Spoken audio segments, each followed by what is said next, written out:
This program is made possible through support from the Pennsylvania Department of Aging, AARP Pennsylvania, and the Moses Taylor Foundation. Pennsylvania PBS presents Aging Together, Justice for All, a program that brings together policymakers, advocates, and older adults to discuss how the Commonwealth and communities are uniting to protect older adults from financial exploitation and other forms of elder abuse. And now, moderator Julie Sidoni. Pennsylvania is in a critical moment right now. 1 in 4 Pennsylvanians is over the age of 60. Quickly, that's becoming more like 1 in 3, according to AARP Pennsylvania. And many of those older adults are vulnerable to financial exploitation, which can take on a lot of different forms. This is a topic that officials statewide are coming together to tackle. And we're happy here to talk about just a few of the ways that is happening. It was 2 years ago, back in May of 2024, that Governor Josh Shapiro launched the Aging Our Way PA plan, ultimately aimed at fostering independence among older adults. Today on World Elder Abuse Awareness Day, I'm glad to join Pennsylvania's Office of Elder Justice in the Courts, the Office of Attorney General, and the AARP as we recognize the contributions of older Pennsylvanians to our Commonwealth, and to take a moment to remind folks that our older neighbors deserve to live with dignity, with safety, and with respect, no matter their age. When I took office 3 years ago, I promised older Pennsylvanians that I would listen to them and create a Commonwealth where everyone has the opportunity to thrive and enjoy their golden years. That's why my administration has always fought for our seniors and has always had their backs.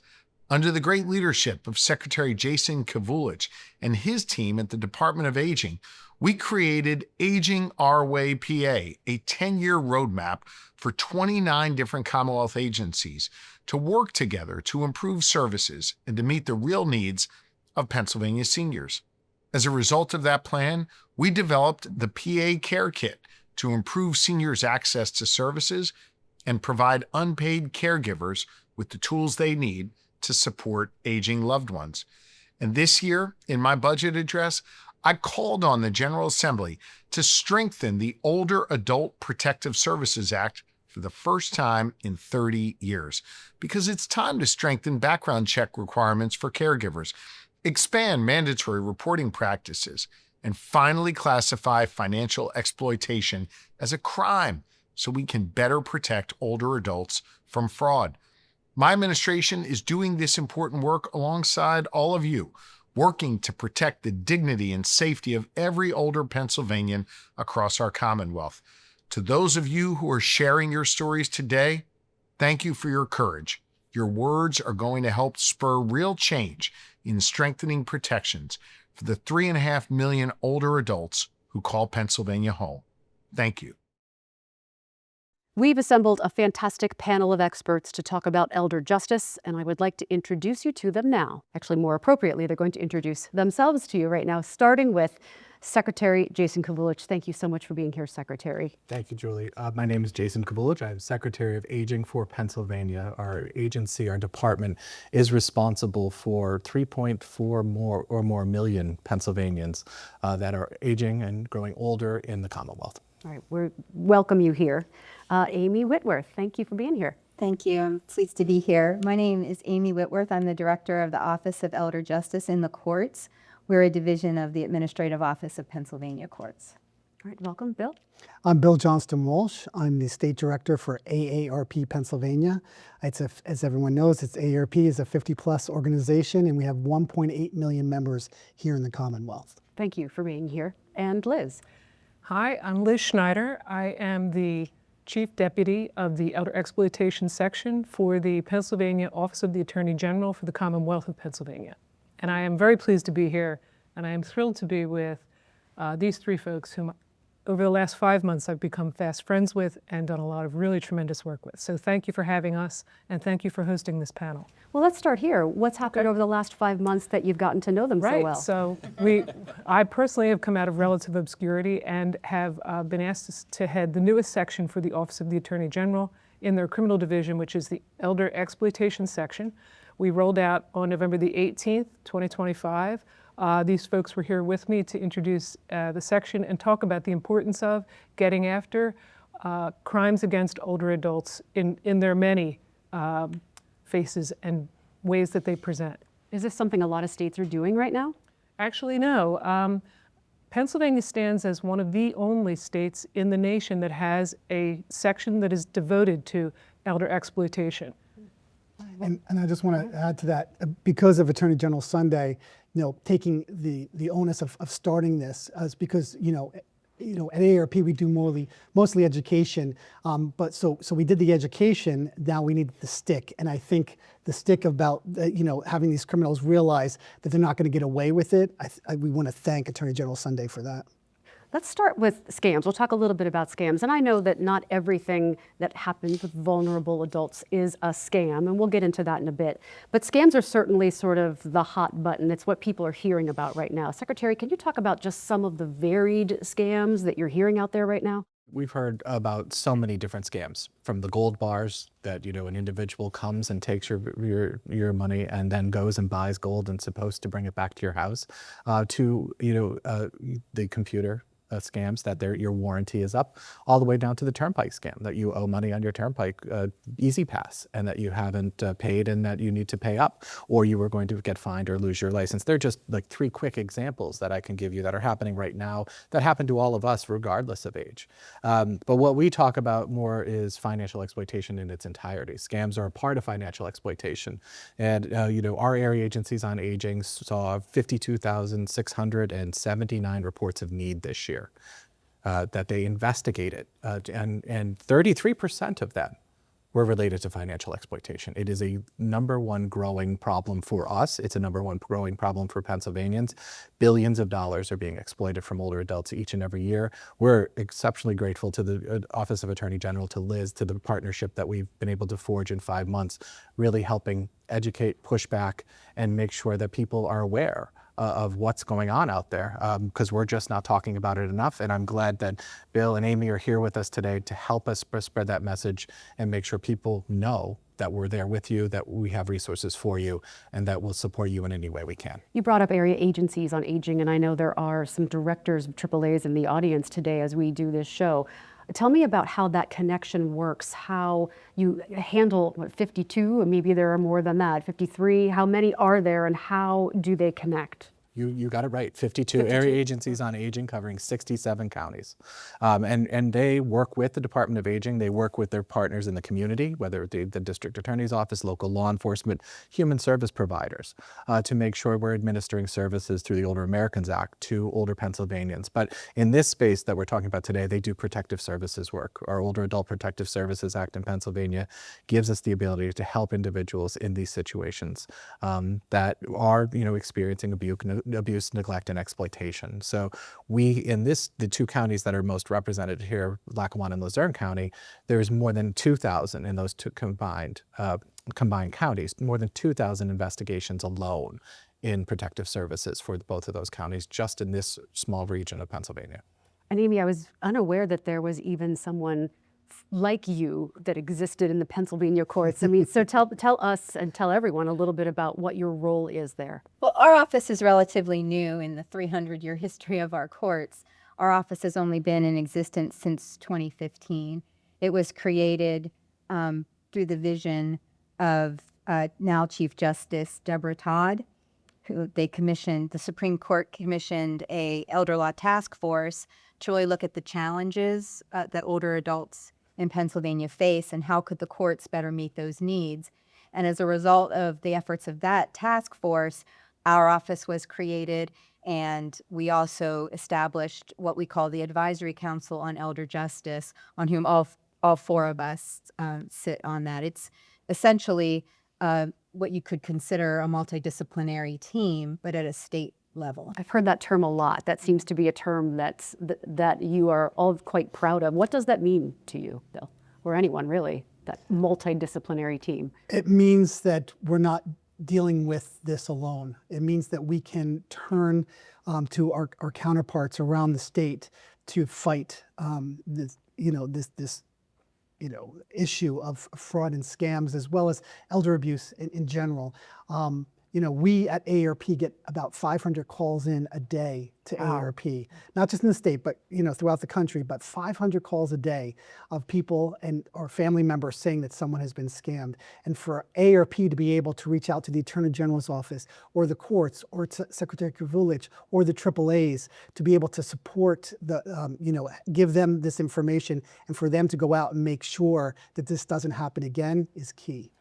I'll add to that it's when you are in your own silo and discipline, you look at things from your perspective only. So as a prosecutor, we're typically looking at crimes, perpetrators, and getting justice for our victims through a criminal prosecution. But in working with these folks at the table, it's helped me to understand that in every case where someone has been victimized, whatever that situation may be, a prosecution isn't always the end result or the best result for our victim and our older adult. And I can see that now. I can also see and appreciate how an MDT, if we create a statewide model, that has the potential to create policy and best practices throughout the state for every single person who is dealing with an older adult and whatever their issue is.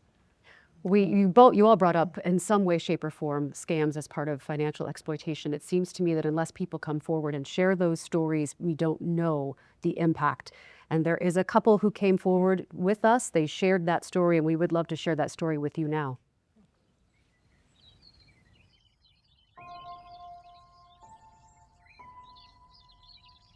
We didn't lose a penny, we lost every penny. And it's gone, that's it. They took a total of $860,000 from us, and so we lost all of our life savings. They pulled us both in, and I was just fearful that we were losing the money. They told us that our social security numbers had been hacked, our IP addresses, our finances, everything that everybody has that's important to them. So it all started in my office, and I was just at my computer on the afternoon of May 7th, 2024. Suddenly the whole screen lit up and just had the Microsoft logo and said, "Your computer has been locked, call this number immediately." So I called the number, and that's what started the whole mess. A woman named Carol Thomas answered and said basically that we'd been hacked, our secure information had been leaked, and said that the TD Bank fraud department would contact me within an hour. 30 minutes later, somebody called from supposedly the TD Bank fraud department, and that's what started everything. I did challenge them right from the beginning and asked what was going on and that kind of thing. He said, "Look at the number that I'm calling from." So I looked at my phone and saw the number, and he said, "Now compare that to the number on the back of your bank card." And they were the exact same number. Only later did I find out that they can make that number any number that they want to, and that was not where he was calling from. The scammers catch you at a vulnerable time, and the fear takes over. And then it's like, you gotta act, you gotta act, you gotta act. Stop and think first. They told us right from the very beginning, we think this is an inside job within TD Bank. You can't go to your bank because we're not sure who's in on it and who's not in on it and that kind of thing. So they keep you isolated right from the very beginning. It started off relatively small, and it just kind of kept mushrooming and mushrooming and mushrooming. We'd already gone down that rabbit hole, and there was no way out. He said, "Now we're going to use Bitcoin." And I said, whoa, I don't feel comfortable using Bitcoin. And he said, "Oh, no, this is how the banks do it these days." And so I did. I went to the bank and withdrew some money and then stood at the Bitcoin machine, feeding my dollar bills in. At the end, I called the TD Bank fraud department. So I told her, "Well, this is what's happened." And she said, "That's not the way this process works." And that was what solidified for us, oh my gosh, we've been scammed. This is it. When I finally realized that we had, in fact, lost everything, I felt gutted inside. I felt empty. I felt ashamed. I felt embarrassed. I felt stupid, most of all. I just felt, how could I be so dumb? Other than money, this took away our trust in other people. And now I am always very skeptical about phone calls, emails, text messages. And if I don't recognize the number or they don't leave a message, they're spam and blocked. The Department of Aging, for me, helped us in that it gave us a platform to be able to get our story out. It has given us a platform to speak and to acknowledge what has happened, and allowed us to speak out so that other people hopefully can hear this story and learn from us. Stop and think first. They will not take away the people that we are. I will not let them take that away from us.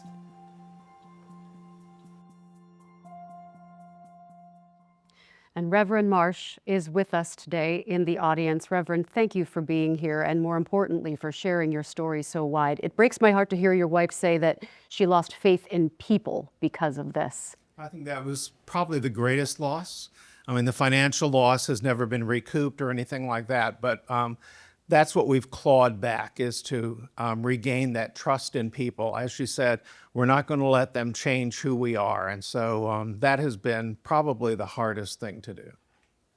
What would you like to tell people about this experience, or do you have any words of wisdom for people who think, well, that's not going to happen to me? It can happen to anybody. And I think that's what Deb and I are hoping to get out, is that if it happened to us, it can happen to anyone. And it may in fact happen to you.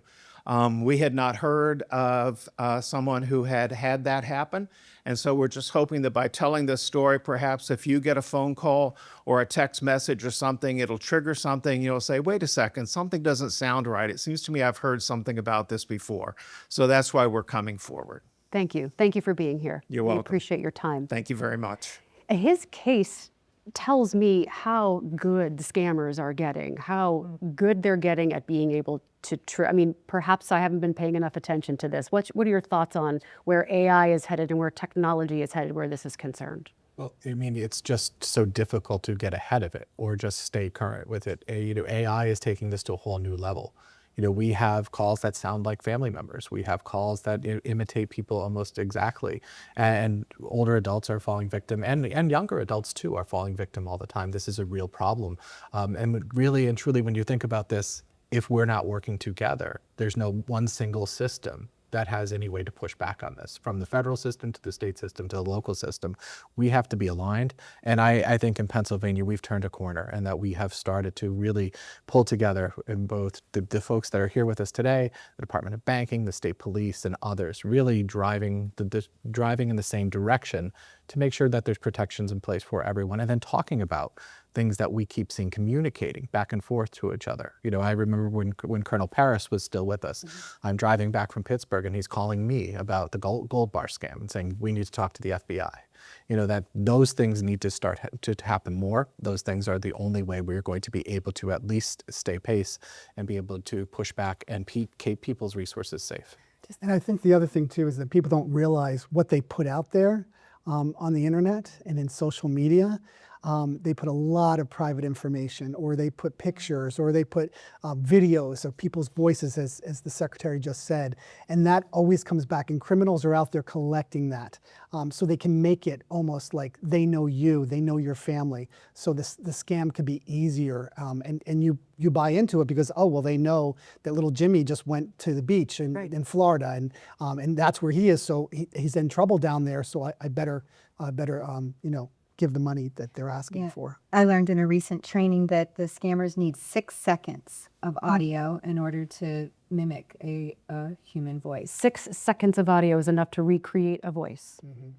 But then that kind of brings up the question for me. You want perhaps seniors to be in touch with others. It brings up isolation to me. If they have no one to talk to, and now you're telling them don't put anything on social media, that there seems to be sort of a problem there.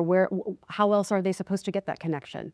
Yeah, that's a great point. I do think that's the root cause of so much of the exploitation that's occurring, whether it's by an unknown actor in our scams or by known loved ones. There's the process of isolating the individual, cutting them off from all their family and friends and their usual sources of support, and then slowly but surely grooming them, much like a pedophile might groom a child. Mm-hmm. Gaining their trust and then gaining access to all their resources. What do you do about that?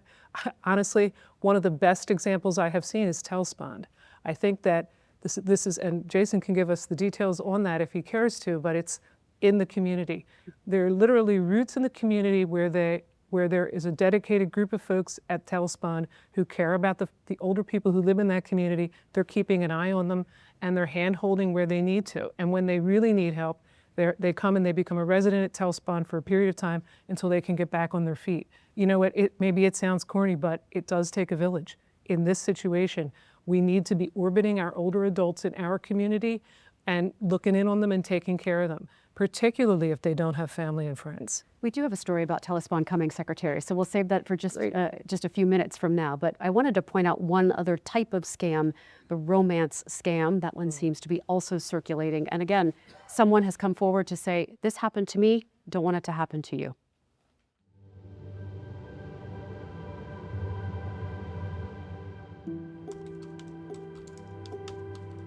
I have been on Facebook for a number of years, but I never, ever accept friend requests from someone I don't know. It was during the lockdown of the pandemic, and even though I had been widowed for 12 years at that point, the lockdown of the pandemic was a different animal to deal with. And whether I was lonely or just feeling a little frivolous that day, whatever, I hit the accept button, and it changed my life. He told me his name was Tony. I'd been widowed for 12 years, and I never looked to have another relationship, so I wasn't looking for this, but it kind of found me. After a day or two on Facebook, he asked me to download an app so that we could speak to one another. He wanted to hear my voice. I mean, there wasn't anything out of the way about it. It was just, he would call me every day and say, "How was your day, honey?" No one has said that to me since my husband died. It just was a nice conversation that I looked forward to each day. And I will admit I did have some feelings for him after a while, even though I hadn't met him. Tony did not ask me for any money for several months. By that point, I trusted him. These folks are very patient. The scammers are willing to take whatever amount of time necessary to lay down that trust and reel you in. Now, the way the money started was his daughter sent me an email, frantic that she was sick and had no money. So I called Tony and said she was sick and what have you, and he asked me if I could get her a gift card. And I took the pictures and I emailed it to her. And before I got up from the computer, I checked the balance and it was already down to zero. The financial loss was devastating, truly devastating to me. But the loss of that love that I had opened myself up to again, just, it broke my heart. And I cried. You are not stupid. You are not dumb for falling for this. It's a crime. You are a victim of a crime. If you think you're going through a scam, there's not a lot of help on getting the money back. You really need to report this to the Department of Aging, Banking and Securities, the FTC, the FBI. I mean, everybody you can think of. Just reach out because you aren't alone going through this. And again, we appreciate Kate also sharing that story with us. This leads me into social isolation and getting people around seniors. So elder Pennsylvanians, I want to talk a little bit about socialization and how that might help this somehow. Well, I think, for 40 years, the Department of Aging and the 52 area agencies on aging have been combating social isolation.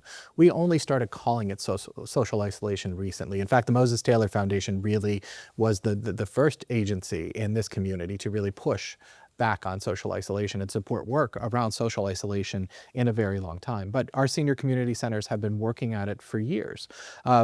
But it's incredibly important, to not just talk about senior community centers, but to talk about services like Meals on Wheels. When a person comes to that door, to make sure that that person that they're bringing the meal to is connected to a human being, that is having conversations, that they can look at that person and know that if they look or appear to be different than the last time they delivered. People living in isolation is a huge problem. It has a huge impact on both their physical and their behavioral health. And we as social workers, we as social services and other agencies have to recognize it has harmful consequences, not just, physical and behavioral health consequences. It has consequences like the video that we just saw.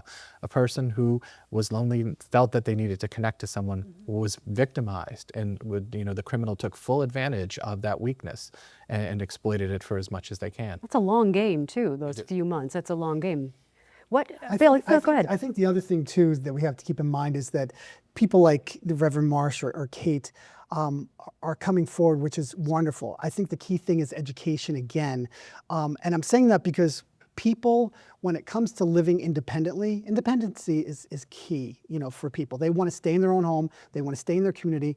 They're worried that as they get older, that they're losing their faculties. They're losing their ability to get out as much, and they don't want their family or the community to know that they can't stay there anymore. So by coming forward and saying, hey, I've been scammed, I've been duped, kind of goes against that. So we have to tell them that, the Department of Aging, the AAA, they're not going to come in and take you out of your home just because you made a mistake. We all make mistakes. We need to get through this, and you need to educate others so this doesn't happen to other people. I think, again, the independence has always been key to people. Is that a misconception?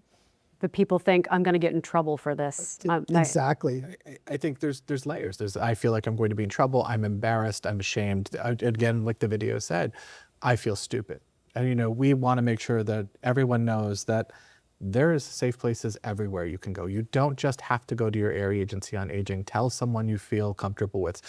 Tell someone in your church or your synagogue or wherever you practice your faith. Tell someone in your community that you feel is connected to you and can help you get connected, whether that be a person who works at the library or a person that works at your bank. Someone else can help you get connected to the services you need. Go to law enforcement. There's no wrong door in this space. You should feel comfortable. You should feel safe. You should feel supported anywhere you go, so that you can feel that you're not alone in this.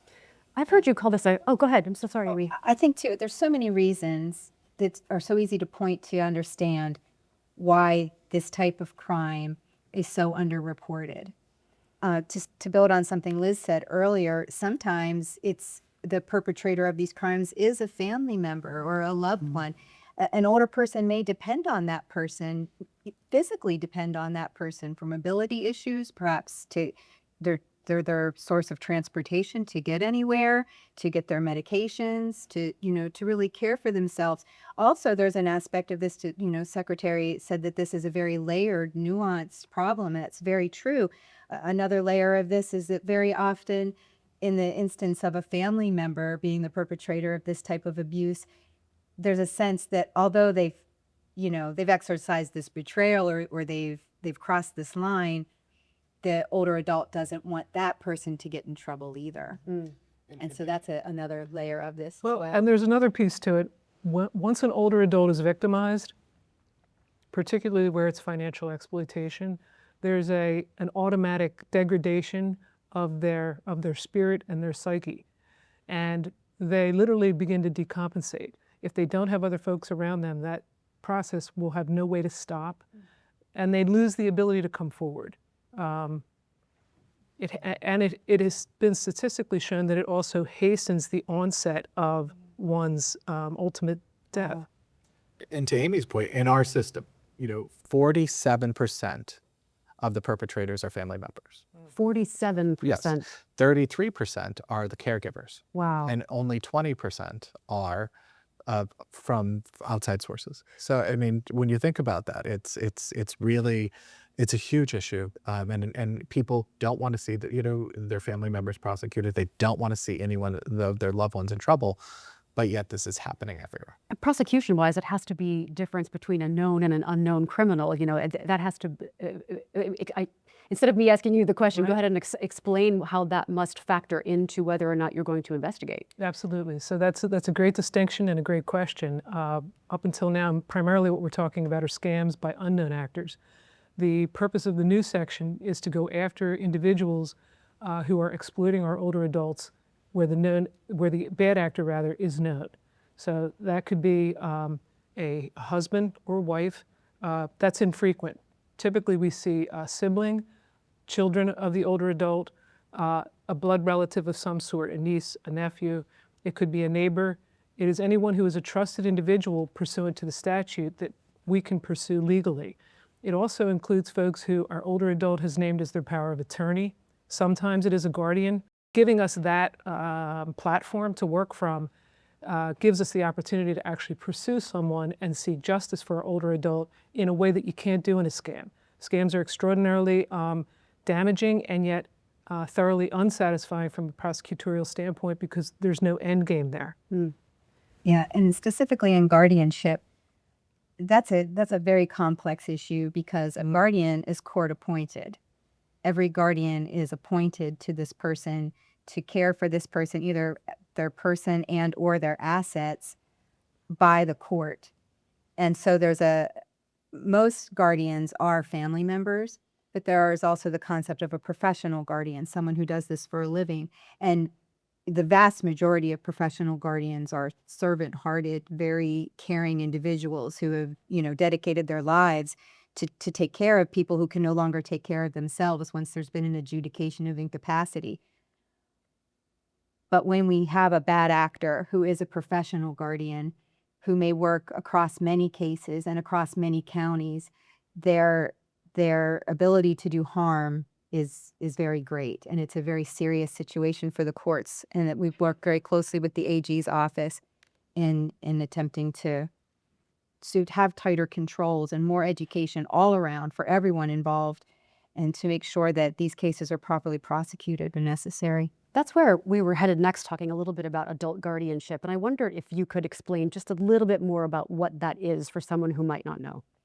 Well, first of all, Pennsylvania passed some groundbreaking legislation in 2024, became effective in June of 2024, that when someone is alleged to be incapacitated, that the court must have them have a court-appointed attorney, and that they must look for every possible least restrictive alternative to guardianship. So the first thing to understand about guardianship is that this is when the court has determined, a judge has determined through a medical expert's opinion and different sources, and perhaps even interviewing the person themselves, that this person is no longer able to make decisions on their own, and they are adjudicated incapacitated by the court. And what that means is that this person can no longer enter into a contract. They've lost much of their rights as an adult would have, and that the guardian that is put in place to care for them really controls everything, every aspect of their life, where they live, where they go, who sees them, And so it's quite a very severe situation, and that's why the law was put in place, that should only be taken as an absolute last resort and when there is no other solution in place. So it's a very drastic situation. And just to put some scope around it, today there are 18,500 Pennsylvanians who have been adjudicated incapacitated by the court. Does the state secretary have anyone essentially to guard the guardians? That's a great question, and that's a work in progress. So we at the department, we're roughly responsible for about 24% of the guardianships through our protective services programs in Pennsylvania. We're in the process of building out policy. We're in the process of building out guidelines for our area agencies on aging. We've already put into place guidance on making sure that they approach this through the least restrictive lens to make sure that there is no other alternative before we approach the court. And last year we approached the court about 254 times, in instances such as the ones that have been described.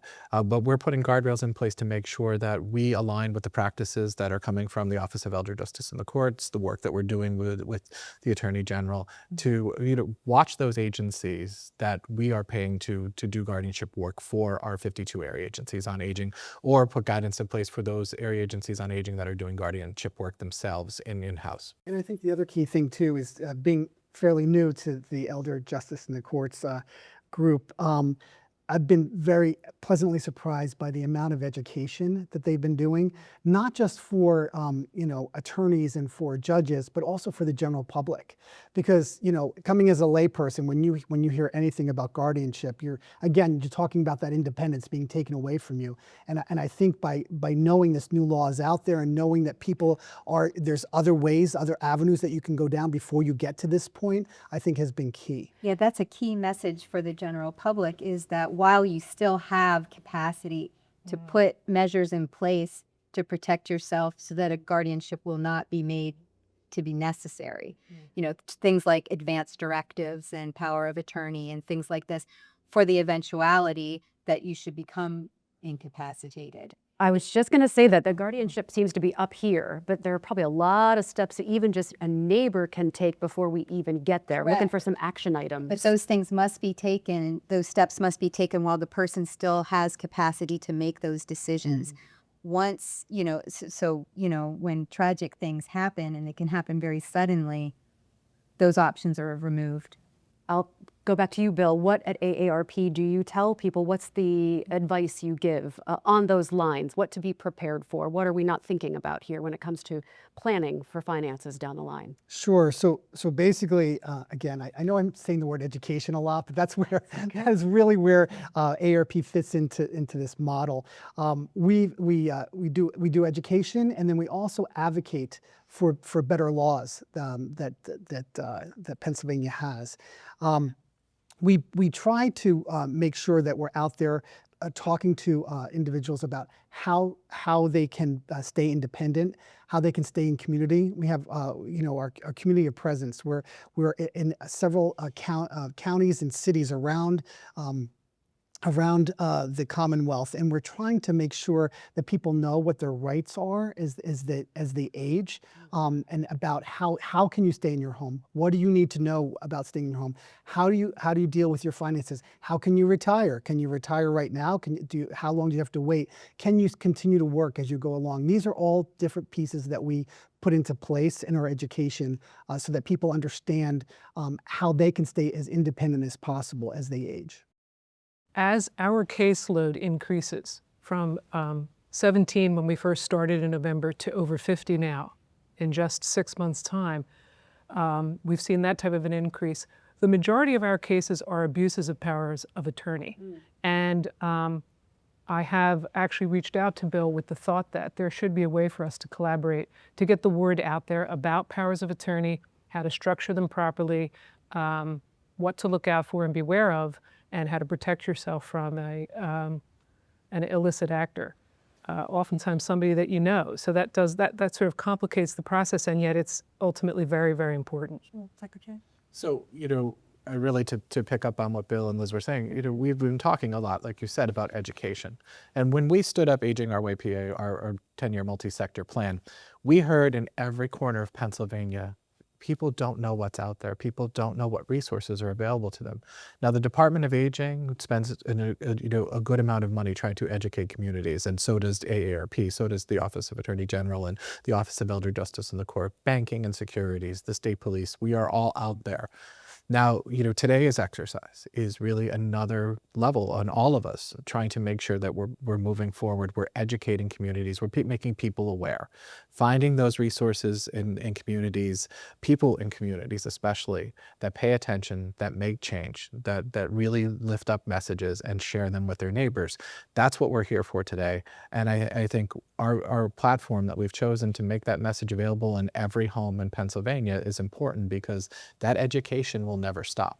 It will only grow, it'll only evolve, it will only change. We love showing many different perspectives here, and we're going to show one more perspective, someone else who has decided to share their story with us.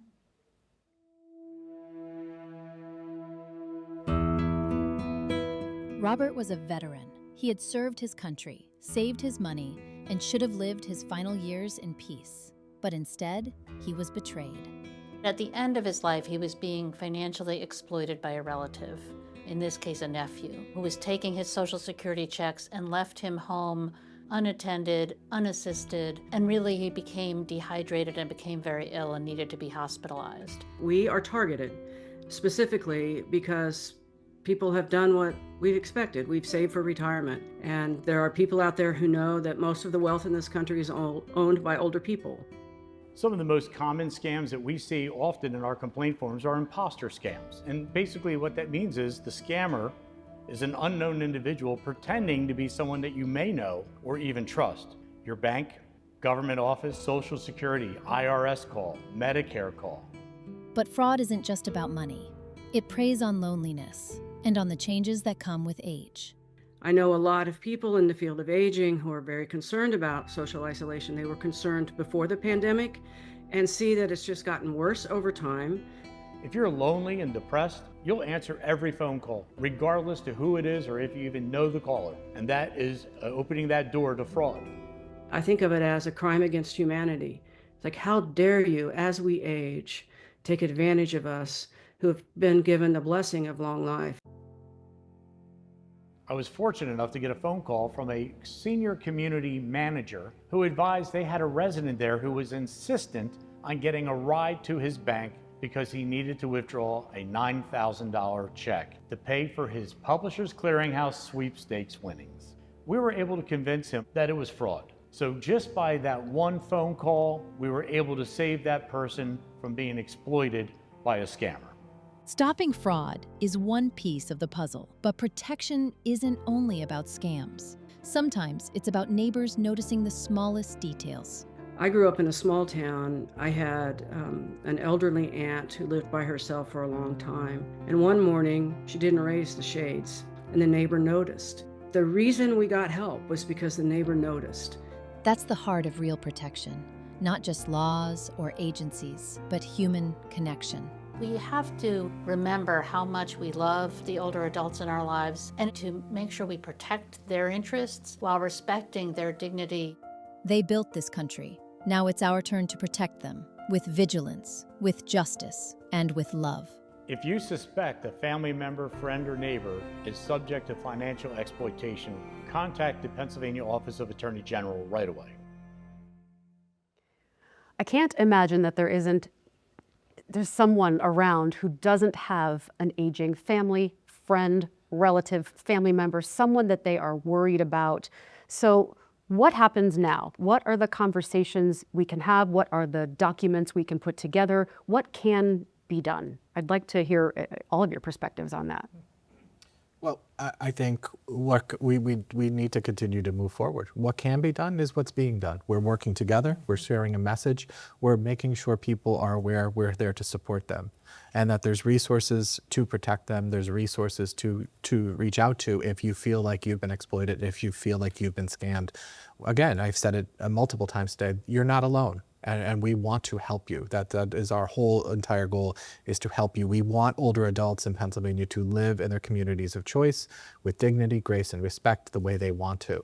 And we can't do that at the Department of Aging without good partners. And that's why we're sitting at this table with all of you as a good partner to work with you to make sure that every older adult has that choice, every adult has that support. What would you like people to hear, if nothing else? I feel so grateful and privileged to have this opportunity in my career to work on such an initiative with such great people, with such a passion for this work. I think that a few common sense measures, the family password was a great suggestion.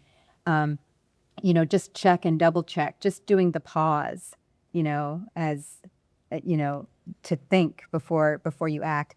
And then also, I just don't think it can be emphasized enough to do some estate planning. You don't have to be a rich person to think that estate planning isn't for you, just to protect whatever it is that you have, even if it's a modest amount of money, to have some estate planning in place, and to think about, aging and the eventuality of a diminished cognitive ability. Nobody likes to think about those things, but we have to think about these things and prepare in order to protect. Can you explain the family password one more time, how that might be helpful to a family? Yeah, so we heard that some aspects of certain scams are that someone's portraying themselves to be a family member. It can just be, so emotions are perhaps heightened and you're maybe not thinking as logically as you might, but if you could just have that single mechanism in place to say, okay, I'll help you. I hear you, and I'll help you. Just give me the family password. And probably if it's a scammer, they'll just hang up at that point. But, you know, it's just a, you know, and then obviously not to use something. So it's a pre-planned thing that everyone in your family would have this password, a secret password, and then don't put it on blast on Facebook like it's your pet's name or something like that. Like, you know, it's a secret, but something easy to remember. Yeah, and the bad actors are not going away. You know, we know that the FBI's Internet Crime Complaint Center, just last year, the complaints went over 1 million to them, and it's just going to continue to grow. So I think, you know, the people around this table right now, as well as the other players, have to continue to be able to educate and get the information out there. As these new scams come out, we should be talking about them. We should be getting them. At AARP, we have a few platforms to be able to do that. We have our publications where we're constantly updating and letting people know. We have the Fraud Watch Network that's able to have people connect with, they get a text every day if they sign up for it, and they're able to know about the most current scams that are going on out there. We have a podcast at AARP that brings in experts in that talk about the issues. So we're constantly just making sure that that people are not going to be victimized again. And people like Reverend Marsh and his wife and Kate, having additional people coming forward to tell their story is key. Do you think, Liz, that people are hesitant to jump into the legal realm? They don't want to call the attorney. They feel like maybe that's going to be expensive, or I don't want to get involved in all of that. Or as you suggested, Amy, I don't have much anyway. Who's going to fight over what I have, et cetera? I've heard those things anecdotally throughout my life. Is that something that you face when it comes to what older adults have to plan for? Yeah, I think that is a piece of it on the smaller cases. Combine that with the fact that our jurisdiction at the Attorney General's office is for incidents financially of $20,000 or more. That can sort of complicate matters a bit. But local law enforcement is there to step in for those smaller dollar value items. I do think there's tremendous fear about engaging with the legal community, though. That's a very good point. Message that I think that we're trying to send from our offices is that scams are one thing, and we've spent a lot of time talking about them. Education is probably the key there to create a deterrent effect. But what we are now focused on is going after those bad actors who our older adult actually knows. And it's a person or people who we can very specifically investigate and prosecute and bring them to justice and potentially recover assets for our victim and get them back to a place where they feel good and they feel healthy. Do you feel as though they are underreported? Absolutely. Yeah. So 100%. Talk a little bit about that. Let's say there is someone, I don't want to call anyone a victim, but let's say there is someone and they're being taken advantage of by someone they know and love.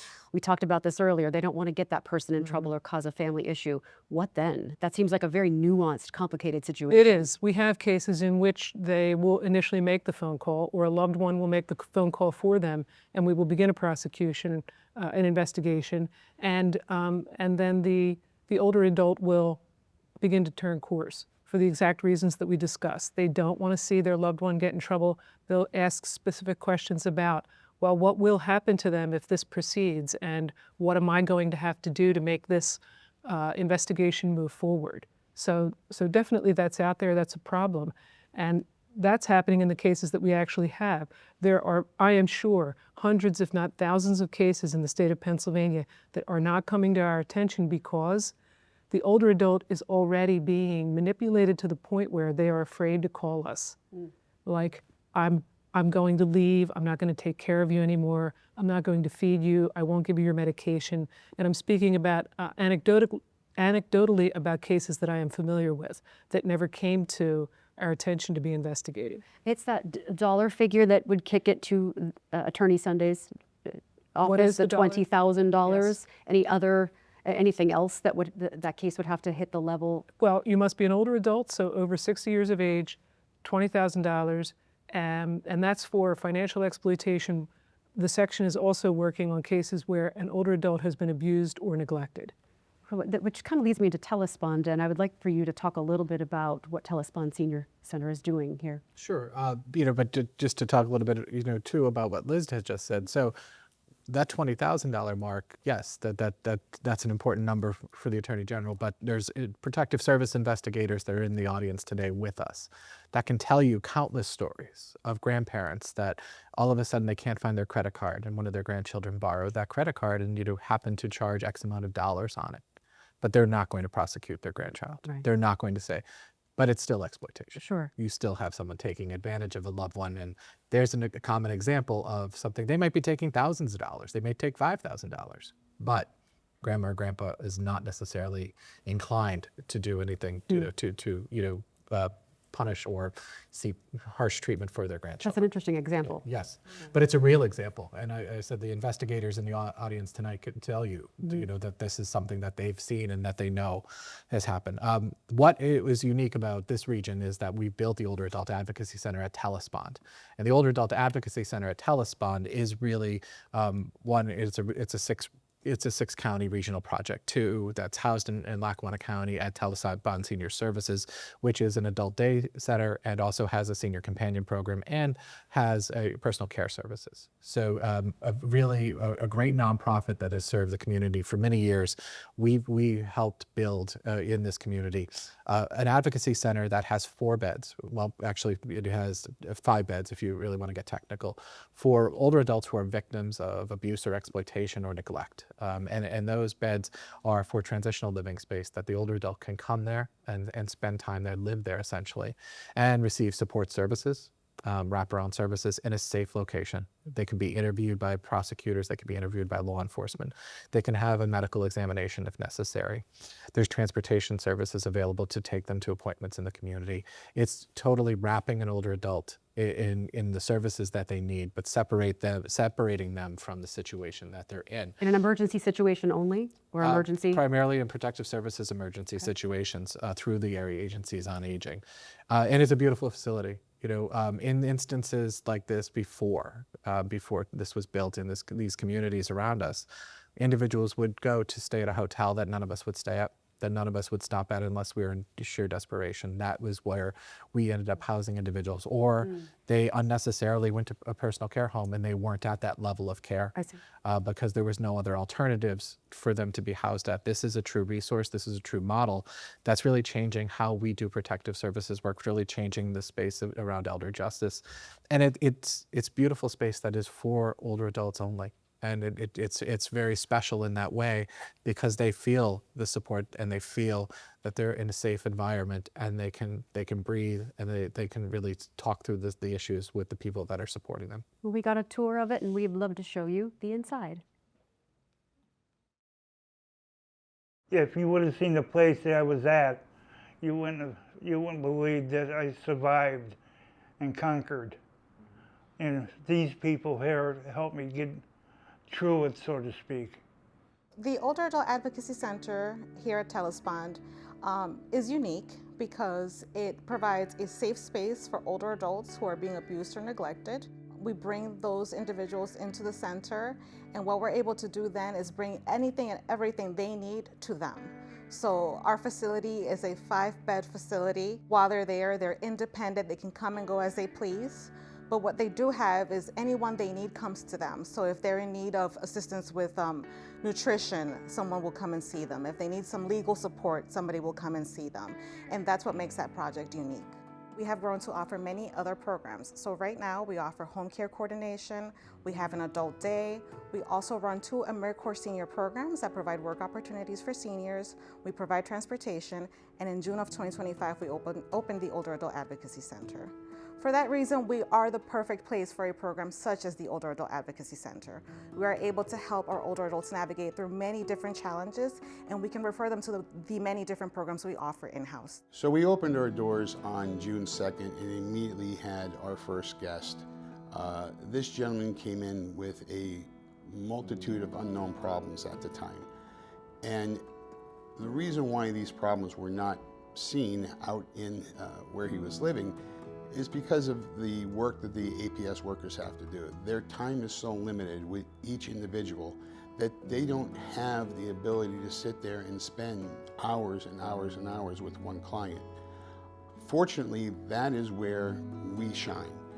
We had our guests come in, we got to know him, and as we did, he started to tell us more and more about the reasons for his situation. With that being the case, we were able then to put those structures into place so that when he transitioned out, he would be as independent as possible. Well, it's a familiar place to me, and it's like being with my big brother and stuff like that. Every time I have problems, I, Cliff, I need you, and I explain what the situation is, and he helps me through a lot. And I'm very proud to know that I have him as a friend. Even though this model is very specific and very unique to any other older adult shelter in the United States, I think what we've built here can be replicated in the other counties and quite possibly in other states. Through our programs, the Adult Day, Home Care, the Older Adult Advocacy Center, we're giving people a space to connect with others and help them with their needs. And I think that will make a huge difference in how they continue to age with dignity and independence. And Helen Schmidt is here with us in the audience. I think we all need a Cliff. What's it been like this last, year for you, almost a year now? I think it's been a learning experience for all of us involved with the project, just to understand the cross sections of aging in our area and the needs that are prevalent for our aging community. I'm lucky to have a team and a support network that has stepped up, and we have evolved with those needs, which I think is extremely important because I think that they will continue to evolve. And I'm just very grateful, and I think our community needed it, and we're lucky to be a part of something like this. Thank you. Thank you very much for your time and for being here. We are just about to wrap up here. Some brief final thoughts from you, Secretary. Well, I want to thank my fellow panelists and thank them for continuing on this journey with me as we continue to talk about elder justice in all forms. That's what we're here to talk about today. And elder justice is not just about scams. Elder justice is not just about abuse and neglect. Elder justice takes on a whole different life. We need to talk about how we're helping push back on ageism in communities, how we're making sure those that are in need of our assistance and need to be able to live in communities have the supports and services that they deserve. So elder justice is bigger than all of us, and we all need to continue to work together if we want to achieve it for every older Pennsylvanian in this Commonwealth. Well, I can't thank you enough. Very much. Thank you for being here and sharing your time and your expertise. We sincerely thank the Pennsylvania Department of Aging, AARP Pennsylvania, and Moses Taylor Foundation for support in producing this discussion. And we also thank you for being here with us. I'm Julie Sidoni, and for all of us here at WVIA, we'll see you next time.